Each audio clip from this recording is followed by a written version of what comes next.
Bullish engulfing.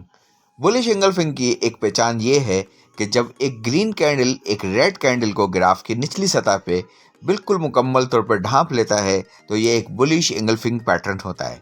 इसके लिए ज़रूरी है कि नेक्स्ट पैटर्न भी ग्रीन बने, यानी नेक्स्ट कैंडल अगर ग्रीन बनता है तो फिर आपकी मार्केट बुलिश फॉर्म में जाएगी और मार्केट अपर साइड पे जाएगी। इसी तरीके से इस फिगर में भी आप देख सकते हैं, जैसे कि ए कैंडल को बी कैंडल ने मुकम्मल तौर पर ढांप रखा है, यानी ए कैंडल की बॉडी बी कैंडल के मुकाबले में छोटी है और बी कैंडल ने ए कैंडल को मुकम्मल तौर पर ढांपा हुआ है। इसके बाद अगर हम नेक्स्ट कैंडल को देखते हैं तो ग्राफ में देखें मार्केट लगातार गिरती आ रही है और 4 रेड सोल्जर्स बने हुए हैं, लेकिन लास्ट के 4th सोल्जर के ऊपर यानी कि रेड कैंडल के ऊपर एक साथ में एक ग्रीन कैंडल बनता है। एंगल्फिंग की पहचान ये है कि वो बिल्कुल मार्केट में गिरते हुए एक साथ ही बनता है और वो बिल्कुल ऐसा बनता है कि वो दूसरी बॉडी को मुकम्मल तौर पर ढांप लेता है। इसके अंदर आप देखें कि इसके अंदर भी एक रेड कैंडल ने एक ग्रीन कैंडल को मुकम्मल तौर पर मार्केट की टॉप साइड से ढांपा हुआ है और ये एक बेरिश एंगल्फिंग है। जब ये पैटर्न बनेगा तो मार्केट के अंदर सेल्स के आने के चांसेस ज़्यादा हो जाएंगे। इसी तरीके से एक एग्जांपल और देखते हैं। उस एग्जांपल में देखें कि एक बुलिश एंगल्फिंग कैंडल बना है, यानी बुलिश एंगल्फिंग पैटर्न बन रहा है, जिसमें एक रेड कैंडल के बाद फौरन आपके पास एक बुलिश कैंडल बन रहा है, लेकिन इसकी बुलिश कैंडल की जो बॉडी ग्रीन है उसने मुकम्मल तौर पर रेड कैंडल की ग्रीन बॉडी को ढांप लिया है। इसी तरीके से अब इस एग्जांपल में भी देखें, बुलिश एंगल्फिंग की एग्जांपल है जिसमें एक गिरती हुई मार्केट के अंदर बिल्कुल एक गिरती हुई मार्केट थी और रेड कैंडल के साथ एक ग्रीन लॉन्ग कैंडल बनता है जो कि रेड कैंडल की बॉडी को मुकम्मल तौर पर ढांप लेता है। इसके बाद हम एक नेक्स्ट एग्जांपल देखते हैं। ये भी आपके पास एक बुलिश एंगल्फिंग का पैटर्न है। आप देख रहे हैं रेड कैंडल की तमाम बॉडी ग्रीन कैंडल की बॉडी के अंदर है। अगर आप गौर करें तो रेड कैंडल छोटा है और ग्रीन कैंडल बड़ा है, लेकिन सिर्फ बड़ा नहीं है बल्कि वो इतना बड़ा है कि उसके अंदर रेड कैंडल की मुकम्मल बॉडी आ रही है। बॉडी का मतलब कलर्ड एरिया होता है, यानी रेड कैंडल का जो कलर्ड एरिया है वो इतना स्मॉल है कि वो ग्रीन कैंडल के कलर्ड एरिया के बिल्कुल अंदर है। इसके बाद हम एक और एग्जांपल देखते हैं।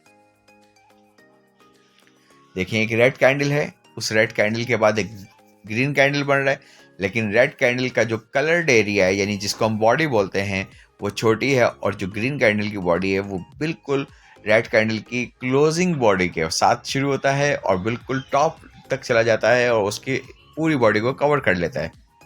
ये बात याद रखिएगा कि आपको जब कोई दूसरा कैंडल बनता है तो उसकी स्टार्टिंग एटलीस्ट उसके दूसरे कैंडल के अख्ताम से होनी चाहिए, यानी अगर ग्रीन कैंडल क्लोज होता है तो रेड कैंडल वहीं से स्टार्ट होना चाहिए और बिल्कुल उसको नीचे तक क्लोज करना चाहिए।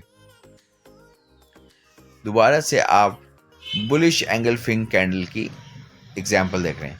तो यूं हमारे तमाम बुलिश कैंडल्स आप देख रहे हैं और यही एग्जांपल्स आपने देखनी है और यूं आपने मार्केट के अंदर जब बुलिश पैटर्न बनेगा यानी बुलिश एंगल्फिंग बनेगा और उसके बाद एक ग्रीन कैंडल बने तो आपने मार्केट में बाय साइड लेनी है। यहाँ देखें मार्केट के अंदर बेरिश एंगल्फिंग बन रहा है और ग्रेट मार्केट के अंदर एक सेलिंग मूवमेंट आ गया है।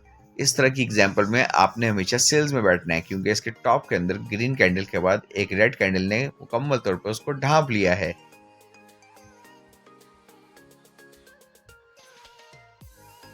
उम्मीद की जा सकती है आपको इन तमाम कैंडल्स की समझ में आ रही है। ये बेरिश कैंडल आ गया है, बेरिश एंगल्फिंग कैंडल है।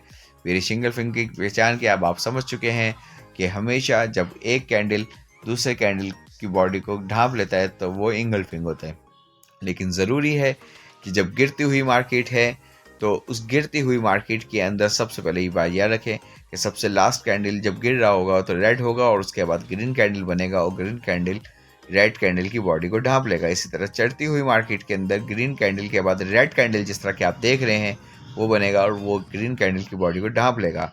यानी अगर ग्रीन के बाद रेड कैंडल बने और रेड कैंडल ग्रीन कैंडल की बॉडी को ढांप ले तो वो बेरिश एंगल्फिंग है। और इसी तरीके से अगर रेड कैंडल्स बन रहा है और रेड कैंडल के बाद एक ग्रीन कैंडल बनता है अपसाइड जाता हुआ और वो उसकी बॉडी को ढांप लेता है तो वो बुलिश एंगल्फिंग है, जैसा कि आप पिक्चर में देख रहे हैं।